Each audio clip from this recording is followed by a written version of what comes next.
All right, cool. Well, let's hop into it. It is on the hour, and we obviously want to get to honor your guys' time, and so we'll get this moving. So we have, as we start every call, we'll just hop onto the mission statement real quick, and so just so we kind of anchor ourselves in this for this call, our mission is to provide students with opportunities to develop creative problem-solving and problem identification techniques through inventing, innovating, and entrepreneurial activities, leading to greater consideration of STEM careers in high school and college.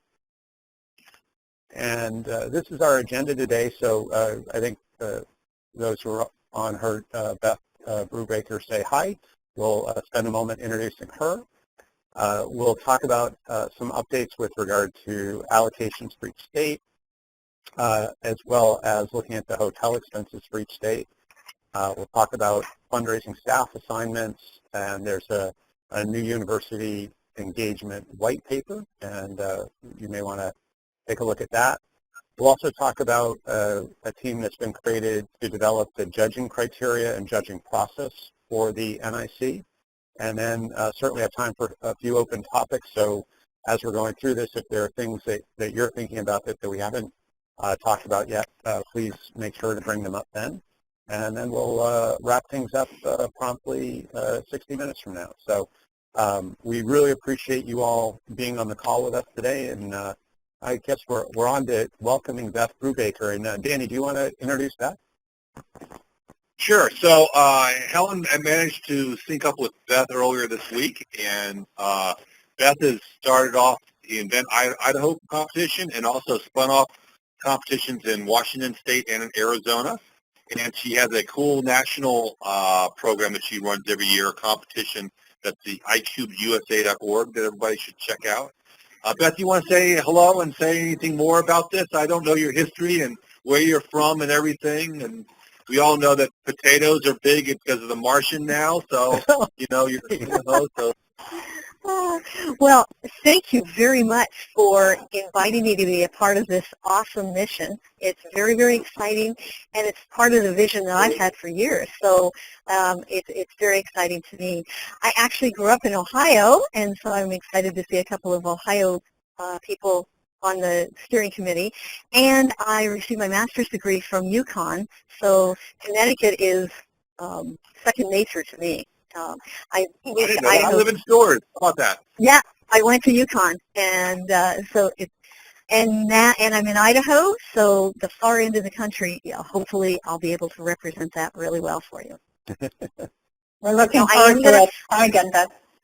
Well, thank you. I am going to have to pop in and out because I have students I teach at a STEM school, and we're actually doing our inventing this afternoon.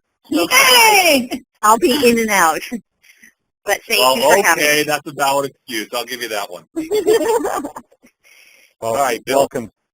Welcome, Beth. And so our next topic is the allocation for each state. Do you want to talk about this, Danny? Yeah, so last meeting we had a lot of discussion about trying to project forward better costs and fundraising to send kids to the national event. And people were asking about what their allocations would be. And for new people here, allocations is, we've decided that we want to have 300 kids at the event.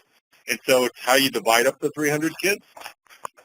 And what we're doing here is to use the Intel Science and Engineering Fair allocations formula to do those out there. Now, the problem we have is that as we have more people that are joining every week, then the 300 number is not changing. That means fewer allocations for people, which I think people are okay with in this first year because we're getting the first fundraising in place in order to support sending those kids to the national event. So we said last time that we'd give you some more guidance, and so we created a range here, and ranges from where we are today with where we think we'll be. So like in Connecticut, for instance, today, if everything were the way it was today, there'd be 43 seats.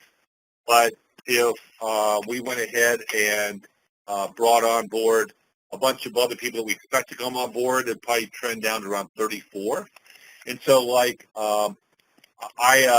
In terms of Idaho, for instance, I know you're not on here, Beth, but you're probably looking around 20 to 24 seats that you guys would be eligible to send based on the size of your program that we're estimating at this point. So we can have further discussions to sort of nail that down a little bit more. So these will flux a little bit, but they're not going to go down tremendously more from this. And so these will probably be helpful for your planning. Any questions on this? Well, since I'm new, I just have a quick question. You said allocation, as in those 20 to 24 slots, those would be paid for the kids. Those are we are committing to work with you to raise the funds in order to pay those for the kids. So we would raise the fund. Well, I think Helen, if Helen didn't tell you about our fundraising stuff, let's go ahead and schedule a time either after this call or the next day or so. I won't ask any more questions yet. You go ahead. You're welcome to ask questions, but the bottom line is that all states are responsible for paying for their kids to get to nationals, but we're taking it on our shoulders to help you do that. Thank you. That's perfect. So, Danny, I didn't do the math. I'm assuming this adds up to 300. Is there an allocation for the unaffiliated? Not as of yet, that's a very good point. Nor is there an allocation here for Canada, which has said that they also want to send kids. So it could go down even further. But still, if it's not 34, it's 32 or 31, right? It's not going to go from 34 to 17.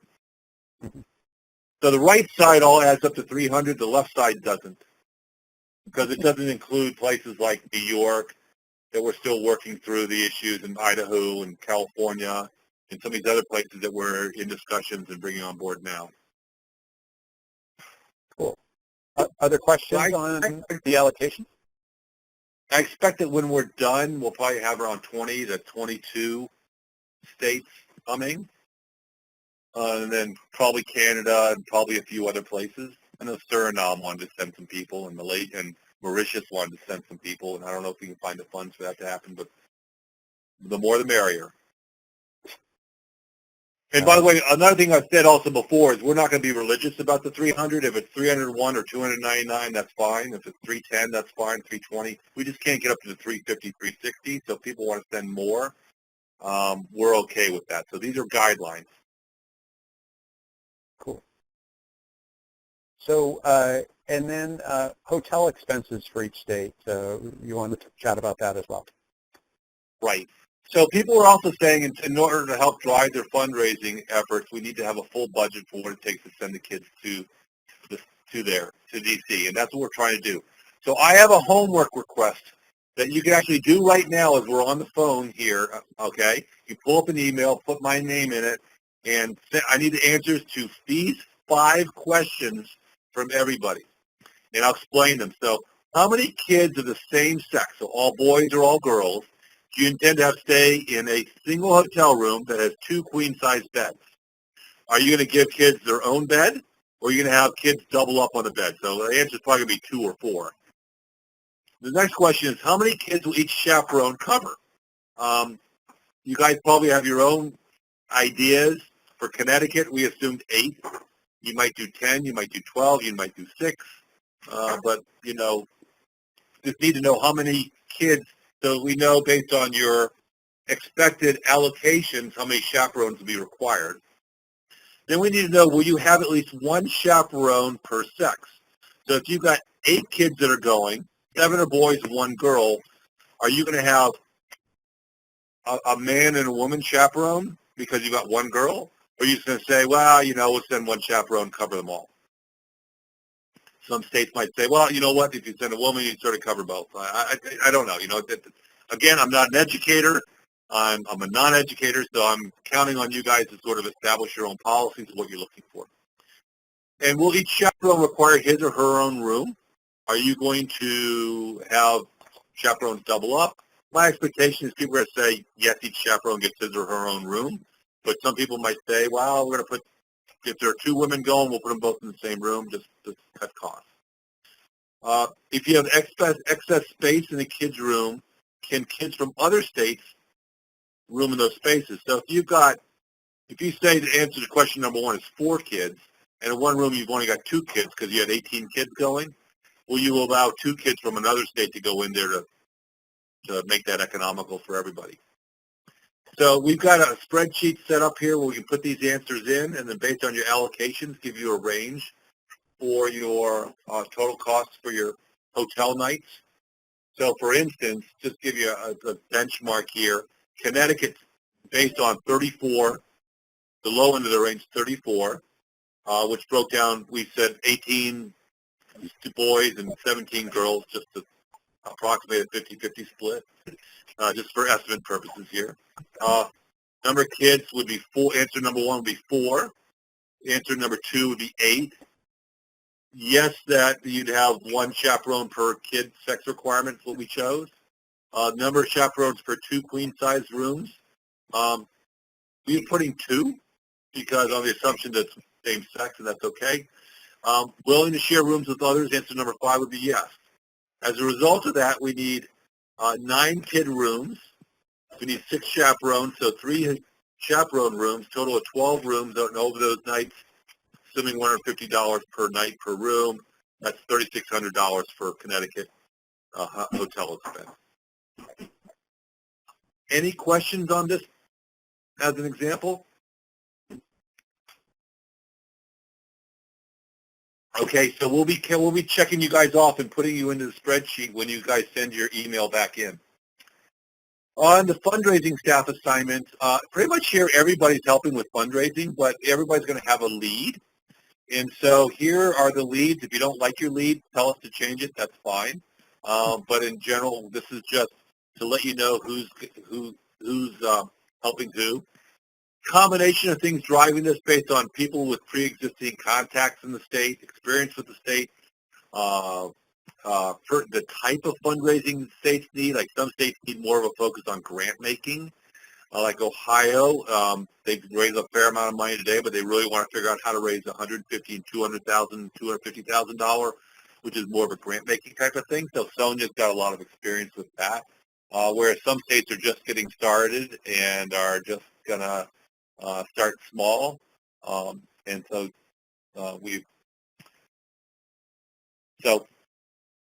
any questions on this? Pretty straightforward, I think. That sounds good. Okay, awesome. Now, new university engagement white paper. We were talking with one of the states recently who was saying that they really wanted to go and approach their major university about supporting them. But they weren't really sure what to ask of that university or what the relationship should be like. And so we put together a quasi discussion paper case study. It's available here at our Google Docs. It's a draft at this point. Some of you have got relationships with universities like Iowa and Georgia. If you guys want to add and expand in your section in here, that's fine. Great. Go ahead. You'll read in the paper and see what we're trying to accomplish.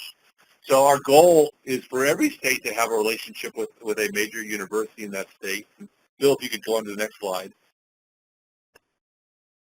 When we went through, now this is, I call this our ignorant listing of potential partners in each state.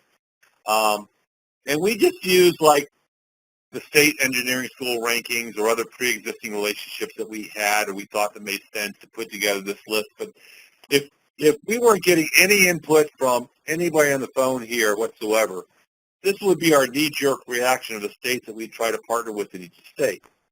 Now, to go tell you how flexible it is, we had originally had the University of Iowa State for Iowa, but of course Dawn and Leslie quite appropriately pointed out that University of Iowa was better. Definitely. So that's fine, that's fine because there's already a great relationship going on there. Some other places it's not as clear, like in South Carolina, for instance, Clemson is obviously a great engineering school. They are tucked way over in a corner of the state, and so if you're trying to get something more central, the University of South Carolina at Charleston would be a more central place in the state. And so it depends on what your goals are and how you want to interface with the universities and and what sort of relationship you want to have. So that's why we wrote the white paper, to start to get you guys thinking about that. And then ultimately, we would like to put together an effort for university outreach as part of the campaigns and working with each of you in the state to make sure that we're starting to build a real strong relationship with the universities. The universities in general can be a great source of volunteers, of judges, of curriculum development and help professional development training and help, particularly if you have a school of engineering, of education. Great mentoring that can be done out of these schools of education that can help kids develop their ideas and help them take them to marketplace.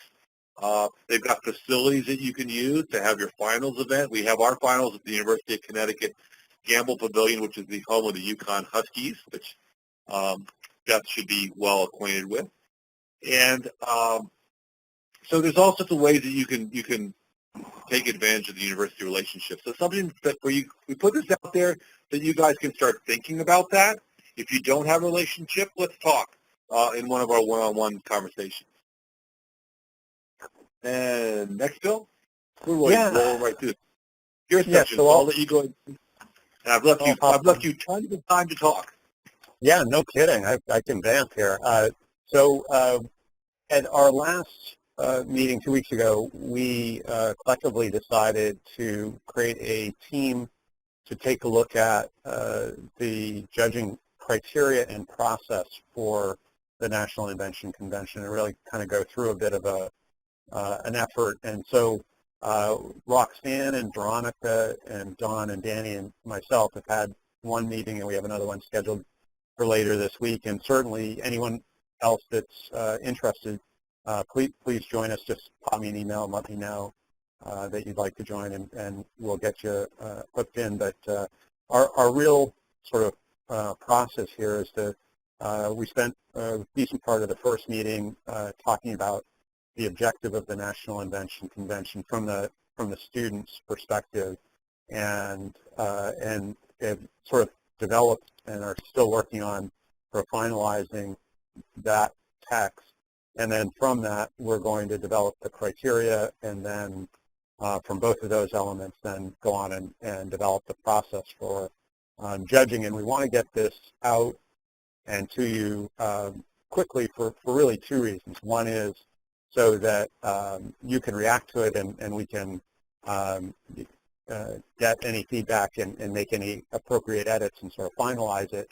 But then also so that it, to the extent that it would inform your criteria or the process you go through to send students to Washington, we certainly want to help you align yourself with the process that will be used in the judging criteria. So the real goal is to be as informative and transparent as possible, and really to have students who are coming to Washington be ready to perform and get the most out of the experience that they can. So again, if anybody would like to join the team, please do just let me know, and we'll get you in the loop. But are there any questions on what we're doing there? Super.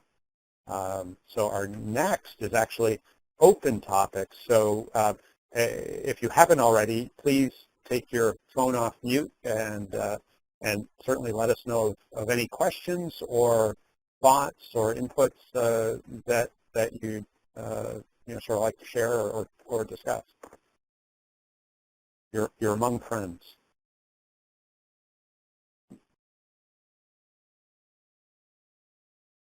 Everybody has a busy afternoon. No one wants to chime in. So, by the way, I want to give kudos to Roxanne for getting the first email in on the application. I put her information in the spreadsheet, and I already sent her back her hotel estimate. So aren't all of you guys jealous? This is like I feel like Ed McMahon. This is like the telethon, and the tote board is now at. So this is not the only time to ask questions or chime in. Please feel free to access any of us anytime with any questions or needs that you have. So yeah, and by the way, I will say that we are for those of you who've been on these calls before, we're really bulking through today's call an amazing pace. We're only 20 minutes into the call. We're almost really done. So feel free to bring up any topic that you might want to discuss because we've got a lot of time left, or we can end early. But these were the topics we wanted to get through today. Well, and this actually, ending early kind of leads us into the next topic, which is kind of what we talked about, and that is to go to a monthly schedule from here on out because there'll be more one-on-one meetings. And I'm sure you have some comments you want to make about this, Danny, but actually the shorter agenda leads us right into this. Right. Well, we originally said that for the first 2 or 3 months, we were going to be going into biweekly meetings to just ask a lot of questions and get a lot of feedback on the event. And we talked about teams versus individuals. We talked about judging rubrics. We talked about judging circles. We talked about the facility, chaperones, length of the event. We talked about what will happen on each day of the event, how to get to and from the event, transportation options. We've talked about a lot of very tactical things. And frankly, I think we're sort of getting to the end of our event-related discussions. And we had said that once we got to that point, we'd go to monthly for more strategic discussions about longer-term issues, about sharing of best practices, about inviting some guest speakers to come on board and talk about some different things that are by sort of topics that people want to talk about. Have more discussions about maybe software, curriculum, regional competitions, all sorts of stuff that we could talk about. So unless someone has an objection, we're starting with the December 15th meeting. We're going to start going monthly. So where it's the second Tuesday of each month at 4 p.m., so January 12th, February 9th, so on and so forth. And we recognize that also in that same period, we're probably having a lot of one-on-one meetings for state affiliates because of being driven by your affiliate manager that's helping you guys work through issues and get you resources and figure out what your needs are and map things forward. For some states, that'll be as simple as just helping you take fundraising up to the next level. For other states, they're like, well, we need to form a 501c3, we need to go through this and that, and everything is to be a much larger discussion. So in any event, I don't think people would argue with having less meetings. So we think of it as we're freeing up every other week for you now that you didn't have. But we thank you all for all the contributions that you've done. And I think the fact that these meetings, last one we sort of ended a little bit early too, and this one's ending a lot early. It's indicative of the fact that a lot of the stuff that we were trying to accomplish at this macro level are starting to bleed out on a biweekly basis. So I think having the monthly works out great. Any thoughts on that? Any comments? Any issues?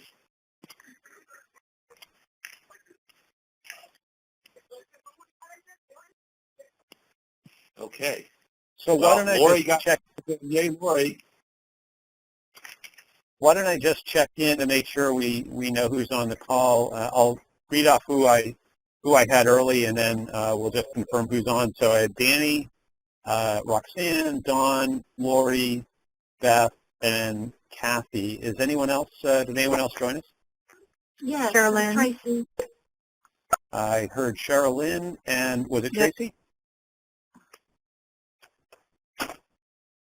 Tracy. And yep, I heard Tracy and Sherilyn. Anyone else? Super. Hey, Tracy, I'll tell you, we just had a great call with the Ford Foundation, and they're really excited about doing some big things in Nashville. Oh, wonderful. That's great news. Yeah, so we'll be talking to some more about that, but we've been having lots of very interesting conversations lately. That's great. I'll look forward to hearing more about that on the following meetings. Cool. So we are planning, just so it's clear, we are planning a meeting in 2 weeks for December 15th, and then we'll go, from that meeting, we'll go monthly there on out. So the next one will be January 12th, and I'll send out calendar invites for the first two 2016 meetings. And Danny, just a question, as we get closer to the national event, maybe a month out or 2 months out or something like that, is it likely that we go back maybe to biweekly for a couple just to, with any finalizing things, or do you see us staying monthly from here on out? You know, I think that's a very good point. I think actually leading up, we probably I could see us increasing the frequency, but I don't know what that might be. Like the last 2 or 3 weeks, we might just have a weekly meeting just to do logistics. But I expect those meetings to be sort of shorter, but needing to touch base, just keep everybody informed. Yeah, no, it Very certainly good makes sense that might happen. Cool. Well, I'll pause for a moment. Are there any other questions or anything else that anyone wanted to bring up at all? Please let us know. Hi, this is Helen. Hi, Can you hear me?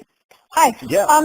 So is there a plan for putting together like a guidebook for inventors who will be going to the nationals the way ISEF? It's kind of a combination of a rule book at the same time as it maybe has more information as we get closer to the event, because the finalists from the statewide competitions now are all going to be coming from a different kind of judging setting, a different kind of rubric maybe. So are we putting together what you talked about earlier? Is that like part of a rule book, or is that a separate document that we're going to be doing? Because I think everybody that goes to the finals needs to be aware of all of the rules, not just the rubric for judging, but everything else kind of that's in there too. I think that's a great idea. It totally makes sense. I think ISEF, we might turn to the ISEF people, maybe the Connecticut Science Fair people, and ask them for what they produce, because I mean they're pretty comprehensive about what they do. Yeah, I have junior achievements too, so that might help inform us a little bit. Okay, great. Super. Thanks, Helen. Any other questions, thoughts, comments? Super. Well, I hope. Is Veronica on? Is Veronica on from Ohio? I do not believe so. No? Okay. I've been trying to set up a one-on-one meeting with her, so I'll just follow up with her. And Nicole isn't on from New Hampshire. It's just you, Kathy, right? That's correct, yes. Okay. I'll catch up with her then. Okay, great. Sounds great. Cool. Well, I hope you all had a great Thanksgiving and you're cutting through the leftovers in good order. And we'll look forward to catching up on the 15th, if not before. Thank you all. Okay, great. Thank you very much. Thank you. Bye now. Thank you. Bye. Thanks. Bye. Bye now.